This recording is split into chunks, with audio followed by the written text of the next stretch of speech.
लंका कांड के अंतर्गत अंगद रावण संवाद प्रसंग चल रहा है और अब समाप्ति की ओर है, क्योंकि रावण ने अंगद जी को इतना क्रोधित कर दिया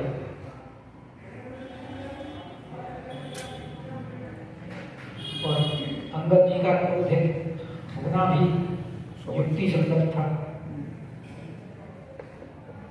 हरि हर निंदा सुनहि कान्हा, वो ही पाप हो घात समान। राघवेंद्र सरकार की निंदा अंगद जी कैसे सुन सकते थे, क्योंकि सामर्थ्यवान है और सामर्थ्यवान को चाहिए कि निंदा करने वाले का मुंह तोड़ दे।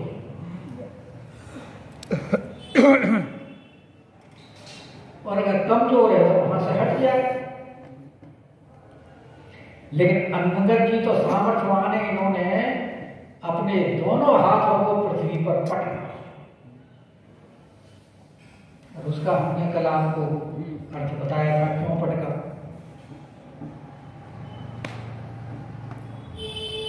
परिणाम स्वरूप पृथ्वी डोल गई, रावण सहित उसके सभासद सारे भूमि पर गिर पड़े।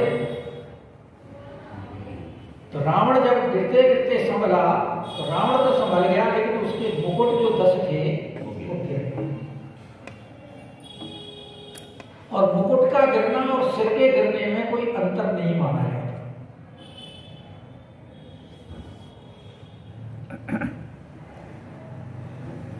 जो श्रेष्ठ पुरुष होते हैं उनको मुकुट गिरना ही उनका अपमान माना,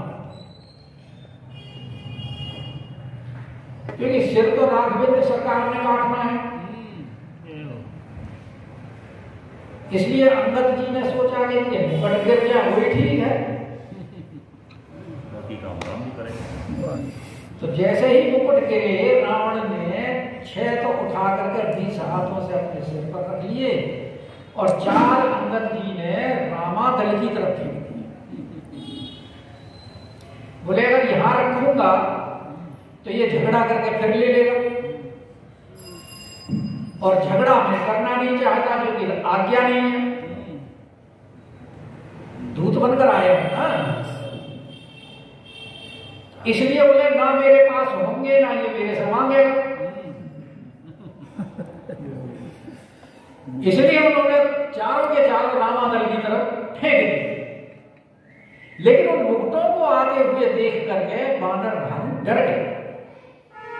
बोले अरे ये दिन में उनका बात कैसे।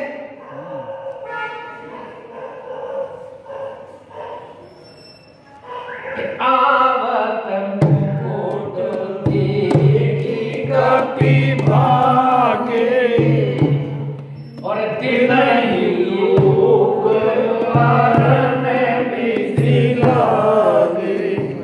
तो उनके मन में 2 शंकाएं। एक तो दिन में उल्कापात और दूसरा रावण ने कहीं ये वज्र तो नहीं भेज दिया अपने कुल से 4 आवते ये बड़ी तेजी से आ रही थी ना। अंगद जैसा बलशाली फेंकेगा तो वो कहां पहुंचते हैं कोई सीमा नहीं है।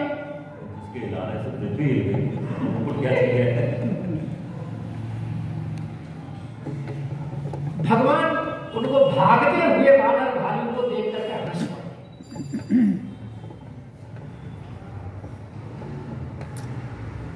बोले भाई तुम क्यों डरते हो,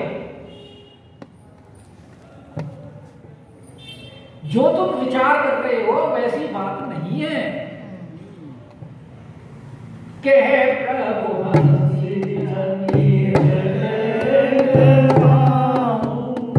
कि ना तो ये लूक है, ना ही ये वज्र है, ना ही ये केतु है, ना ही राहु। क्योंकि वानर भालुओं ने तो 2 शंका प्रकट की है। एक तो उल्कापात भी और एक वज्र भी। लेकिन भगवान के 4 के बारे में बता रहे हैं, उल्कापात, वज्र, केतु और राहु। तो 4 के बारे में क्यों बता रहे हैं भगवान? क्योंकि मुकुट 4 हैं, इसीलिए उन्होंने पुलिस 4 ही कहा वानर भाइयों ने। लेकिन भगवान कहे कि हृदय में डरो मत। और हमारे शरीर में कितने तत्व होते हैं? भाई 25 तत्व से शरीर बनाए हैं। 5 ज्ञानेंद्रियां, 5 कर्मेंद्रियां, 5 महाभूत, 5 तन्मात्राएं और 4 मन बुद्धि चित्त अहंकार, उसके बाद 25वीं आत्मा है। ऐसे निर्माण है ना शरीर का। तो जो मन बुद्धि चित्त अहंकार है उसको कहते हैं अंतःकरण चतुष्टय। क्या कहलाता है वो? अंतःकरण चतुष्टय। तो यहां भगवान हृदय की बात करें, हृदय में डरो मत, क्योंकि जो हृदय है उसके ही अंदर ये अंतःकरण चतुष्टय है, मन बुद्धि चित्त अहंकार। तो मन क्या करता है? उपकार अपकार।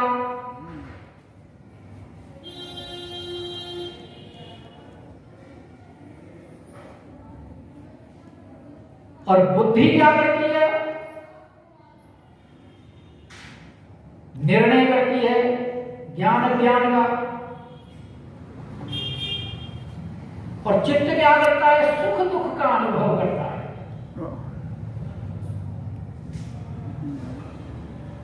और अहंकार पौरुषत्व अपौरुषत्व का अनुभव करता है। तो भगवान ने जो ये 4 बात बताई हैं वो चारों इन चारों से संबंधित हैं।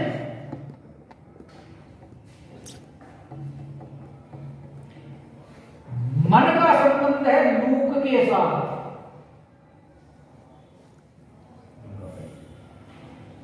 क्योंकि लूक जो है वो अग्नि को बढ़ाता है, और जब अग्नि बढ़ेगी हृदय में तो उसकी शांति कैसे? यानी अपकार किसी का करोगे तो तुम्हारे हृदय में ज्वाला बढ़ेगी।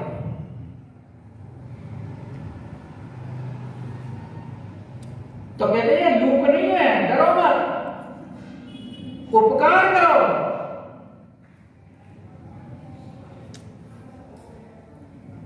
और अज्ञानी मत बनो,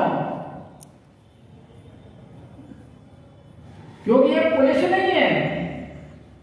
पुलिस मतलब वज्र बुद्धि। तो जिसमें कम बुद्धि होती है उसको वज्र बुद्धि बोलते हैं, क्योंकि इसमें वज्र बुद्धि बनने की आवश्यकता नहीं है, दिमाग नहीं है इसमें, क्योंकि ज्ञान का सहारा लो। और ये बात कौन कह रहे हैं? ज्ञान अखंड एक सीता।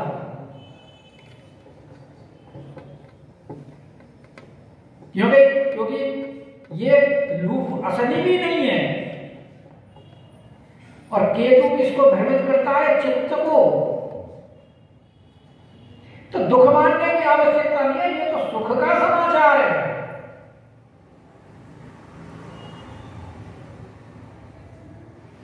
और अहंकार को प्रभावित कौन करता है? राहु। तो बोले इसमें अपौरुषत्व प्रकट करने की आवश्यकता नहीं है। जो तुम भाग रहे हो तो रुको, पौरुष धैर्य धारण करो। तो भगवान ने उनको समझाया कि लूक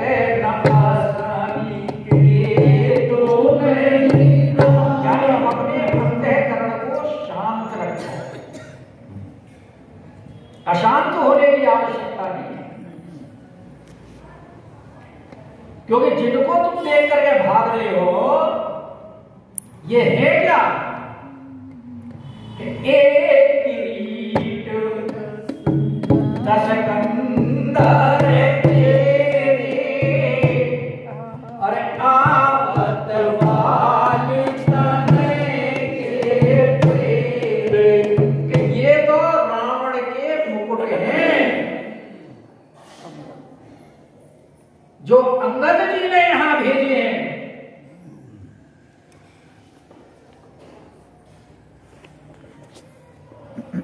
और ये अब विभीषण के पास के लिए भेजी है उन्होंने, क्योंकि अब रावण के पास इनकी जरूरत नहीं है।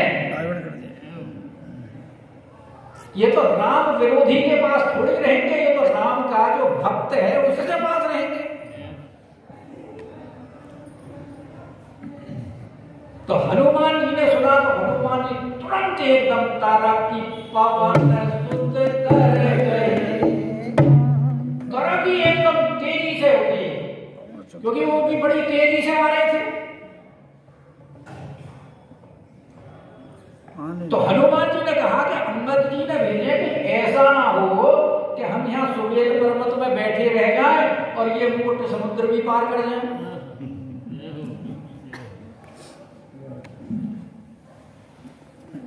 तो इसलिए तुरंत उन्होंने पकड़ लिया।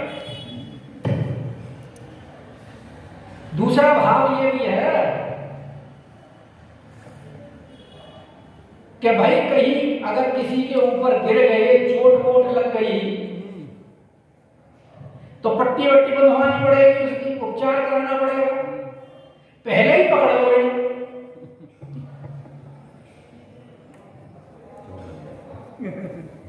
तीसरा ये है कि रावण के मुकुट हैं, भगवान कह रहे हैं, तो अगर गिरेंगे जमीन पे तो कुछ उसका अंश टूट जाएगा,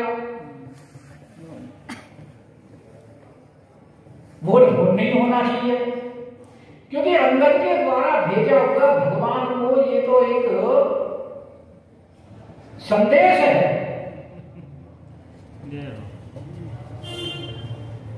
तो उसकी सुरक्षा करना भी दायित्व है कि अंगद जी ने जो भेजे हैं तो भगवान के लिए भेजे हैं, तो भगवान के पास सही सलामत सुरक्षित जाने चाहिए। इसलिए तारक की पवन सुत कर गए, तुरंत पकड़ लिया हाथ से आ बैठे और आनी धरे प्रभु पास, और भगवान के समक्ष प्रस्तुत कर दिए कि प्रभु ये अंगद जी का उपहार आपके लिए है, ग्रहण की। अब वहां जब रखे गए तो उनके इतना जैसे सूर्य में से प्रकाश होता है इस प्रकार से वो चमचमा रहे थे। तो बानर भालू उसको बड़े आश्चर्य से कौतुक से देख रहे हैं, तमाशा देख रहे हैं कि कौतुक देख भालू कभी के दिन कर सरिस प्रकाश। तो राम जी कहां बैठे हैं? सुबेल पर्वत पर। तो सुबेल पर्वत की घटना को गोस्वामी पाद बता रहे हैं कि यहाँ उनको हनुमान जी ने ला करके और राम जी के पास प्रस्तुत कर दिया, समर्पित कर दिया। तो गोस्वामी पाद तो यहाँ है, तो यहाँ की घटना पूरी होगी। तो गोस्वामी पाद कहाँ के बता रहे हैं? जहाँ अंगद जी हैं कि वहां सकोपित गोस्वामी पाद राम जी के पास है। भक्त तो भगवान के पास ही रहेगा ना। तो इसलिए जब रावण के पास की बात हुई तो कहें वहां सकोपित और सब सन कहते रिसाय। उसने मुकुट तो उठा करके 6 रख लिए, लेकिन 4 अंगद जी ने फेंक दिए तो बड़ा गुस्सा आया।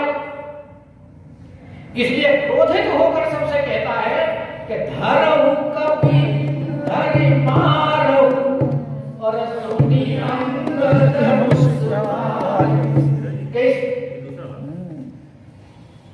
कि इस बंदर को पकड़ो और इसे मारो। तो अंगद जी हंस रहे हैं, इस मूर्ख को हमारे बल का अभी भी ज्ञान नहीं हुआ। और कुछ लोग ये कहते हैं कि अंगद जी इसलिए हंस रहे हैं कि रावण कह रहा है कि सभासदों से, वीरों से कि इसे पकड़ो और मारो, लेकिन वो जैसे ही पृथ्वी कांपी और वो गिरे, वो उठ के भागने लगे कि कहीं तुम्हारे नाम सत्य ना कर दे। तो बोला ये उन बानरों से कह रहा है कि दौड़ करके भगदड़ के मारे भग रहे हैं कि इसे पकड़ो और मारो, मारेगा कौन? आदेश किसको दे रहा है? इसलिए अंगदलाल जी हंस रहे हैं। तो मेरा यही